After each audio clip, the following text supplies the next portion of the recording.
I'm in a taxi here in Buenos Aires, Argentina, but I just talked on the phone with Calin Georgescu, who just ran for president in Romania, and he was doing quite well. And the results were thrown out of by the courts, apparently backed by NGOs, and he doesn't want a huge NATO base there in Romania because he thinks it'll draw Romania into the war. I think he's right. Romania is also being invaded. The IOM is there, the UN, IOM, and UNHCR. They're being completely invaded. So this is a very important, it's just a short talk with Mr. Georgescu because I had to get to the airport, but here you go. I'm talking from Argentina with Calin Georgescu, who's in Romania now, and there have been some very serious developments in Romania in regard to the recent election. So I want to step out of this and let Mr. Georgescu explain exactly what happened. This is very important for the United States, for Europe, and especially for Romania. Indeed. Thank you very much, Michael. Thank you for having me. Thank you for this opportunity to say to everybody what's happened.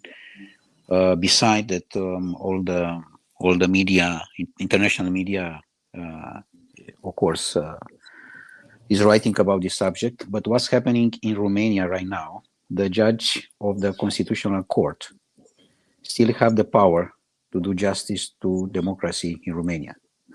Otherwise, they will set an international precedent. And this is my point, as I said to you before, because it could be a precedent for everybody right now. This precedent is already analyzed today in the European Commission, which asked also for a statement from the Venice Commission. If democracy fails in front of the Constitutional Court, then in this case, any country leader will thus be able to extend his mandate in an immoral and illegitimate way.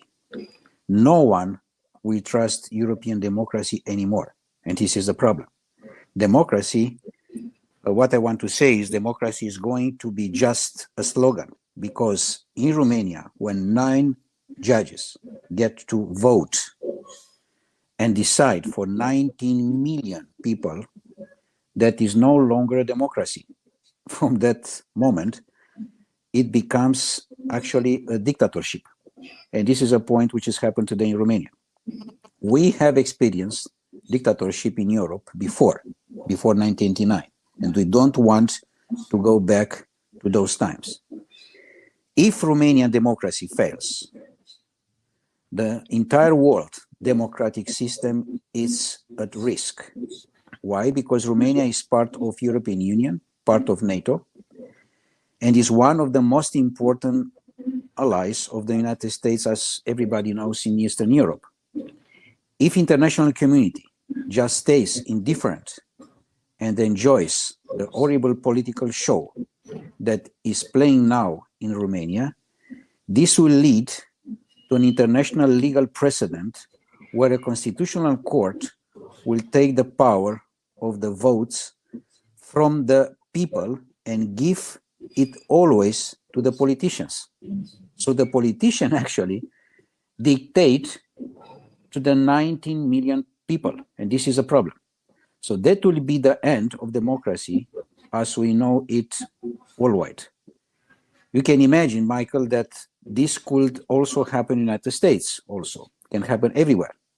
So there is nothing to joke about it. Problem is very serious in Romania today. The world is changing, and old politics must respect and embrace the new political trend that is worldwide. We know talk about peace, not war. We talk about every country inner prosperity. Is like President Abraham Lincoln said, we need a government of the people, by the people, for the people, that will bring peace and prosperity to all of us. So this is my point.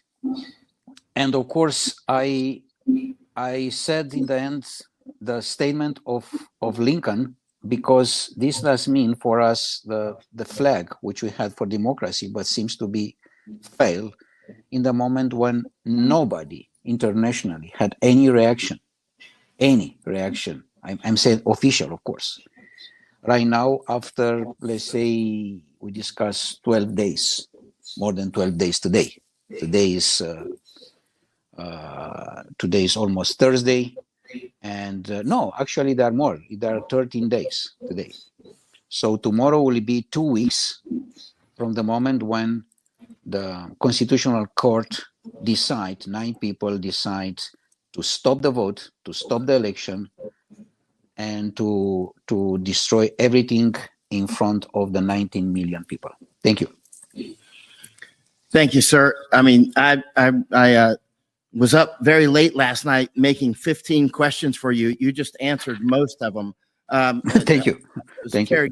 I'm going to help you get many interviews in the United States, because what you're saying is so important to us in the United States as well, and down here in Argentina.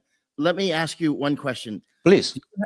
Thank you, sir. Do you have any evidence or insight into whether organizations like Soros-funded NGOs played a role in influencing this decision?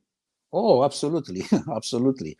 The evidence is from 1990. So in the first days after the revolution of 1989, the first person from abroad arrived in Romania was George Soros, who actually captured in the most, how I can say, manipulating system, all the let's say all the grassroots, all the NGOs, and actually the entire system, in a sense, to conduct everything in his style, in order to how I can say, to conduct the democracy to the interest of the globalist system. So right now in Romania, after 35 years, it's just a monopoly of the oligarchs. All the economy is just a monopoly of them, of the big corporations. The Romanian entrepreneurs, they are very small, very, how I can say, put in the corner, and the bigger entrepreneurs, which of course we have several of them, they are pay taxes and taxes and taxes non-stop. So in other words, it's not any predictability for a Romanian investor who actually take the risk in order to invest in any business, whatever he wants. So in other words, the local market, the market is not free. And this is a big problem in Romania today. That's very important. You also have the United Nations. You have the UNHCR and the IOM, the International Organization for Migration, appear to be flooding Romania with so-called migrants and an invasion. Where are these so-called migrants coming from? So they are coming also in the United States from everywhere, particularly from Asia, right? It's a huge immigration which is coming in Romania. So the whole Europe is, how I can say, is under this attack. Of course, we have to take care about them, but you have to understand that it's about the culture and its invasion of the migration, which you have to face today. So our culture is in danger, and of course, moreover, our Romanian people, they are working outside, which is terribly bad. It's a system who actually destroyed the country and pushed the people to work in Europe instead to work in their own country. Why? Because they have, first of all, they have no jobs. It's absolutely the salaries, they're absolutely miserable on this point. And we discuss about a huge percentage of poverty in Romania is more than 20% poverty, which does mean people with less than $2 per day. Now, Misako Ganaha, the Japanese journalist, and I have traveled extensively around Europe looking at the invasion, because you used the exact correct term. This is an invasion that's done by invaders. We went to your neighbors. We went to Austria. We went to Hungary. Austria, of course, has let them in. Hungary has not, very wisely. We've gone. Yeah, it's very wisely. Yeah. Hungary wisely. tried to control the very correct control the system, but because why? because he has a prime minister who was devoted for his people for this reason. Yeah, we like him. He's strong. We like that. He's not a strong man insofar as a dictator. He's just a strong patriot. And, absolutely. And so we've gone to Ireland, though, where it's weak, and now there's very large camps, many, like about 300 camps of different sizes. A few of them are quite large, filled. And we've gone to Ireland and looked at this. They're from all the invaders are from all over Africa and Asia, Afghanistan, Pakistan, Nigeria, the whole works. That's Ireland. They're about 1/3 of the people there in Ireland are now from abroad. And what about Romania? What percentage of the people in Romania now do you estimate are newly arrived invaders? Well, Ukrainian, there are a lot. We discussed about more than 2 million. So, and also, I don't know the number exactly, but I can tell you that the majority of the companies are working with immigrants. So this is a problem. This is I have not done evidence particularly in this point right now, but there are a lot of people. Anyway, beside that, the most important point is that we're faced with a huge attack to the democracy, exactly as I said before. And we are under the attack of that. So actually, after 35 years, with a huge risk of the young people in 1999, is the same situation after 35 years. And only because they have other interests instead of peace, instead of to set up the country in a prosperity manner. Yeah. Mr. Georgescu, you seem to have been targeted because you wish Romania to remain Romanian, like Hungary wishes to remain Hungarian, and you don't want this large NATO base there, which could obviously draw attack directly from Russia into Romania. Is that why they nullified the election? Honestly speaking, it's true, because in a sense that my project for Romania and for the region had just one name, just one name, peace. And they don't want peace. This is the only project which I have, peace. And of course, I have a particular project for Romania, call it food, water, and energy, in a sense to be capable to administrate ourselves, to finance ourselves, and to have a niche in Europe regarding food, water, and energy, and of course to be ours, these resources.